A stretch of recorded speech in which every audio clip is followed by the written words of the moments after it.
Welcome to Sriharsha academy. Today topic, గురుకులంలో ఎప్పటి నుంచో ఎదురు చూస్తున్న 1:2 లిస్టు వచ్చింది. ఆ వివరాలు తెలుసుకునేదానికంటే బిఫోర్ మన ఛానల్ని లైక్ చేయండి, సబ్స్క్రైబ్ చేయండి.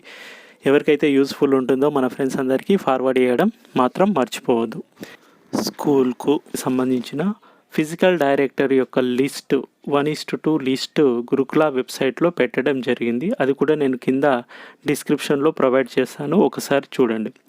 పై లిస్ట్లో మీ యొక్క హాల్ టికెట్ నెంబర్ ఉన్నచో ఖచ్చితంగా సర్టిఫికెట్ వెరిఫికేషన్ అనేది ఇక్కడ 9th ఫిబ్రవరి మరియు 10th February morning 9 AM to 4 PM వరకు స్కూల్కు సంబంధించి ఫిజికల్ డైరెక్టర్ సర్టిఫికెట్ వెరిఫికేషన్ కలదు. మీరు ఈ క్రింది సర్టిఫికెట్లతోటి అక్కడ సర్టిఫికెట్ వెరిఫికేషన్కి అటెండ్ కావాల్సి ఉంటుంది. దానికి సంబంధించిన వీడియో ఆల్రెడీ చేయడం జరిగింది. కింద డిస్క్రిప్షన్లోను ఫస్ట్ కామెంట్లోను ప్రొవైడ్ చేస్తాను, అక్కడికి వెళ్ళి చూడండి. All the best.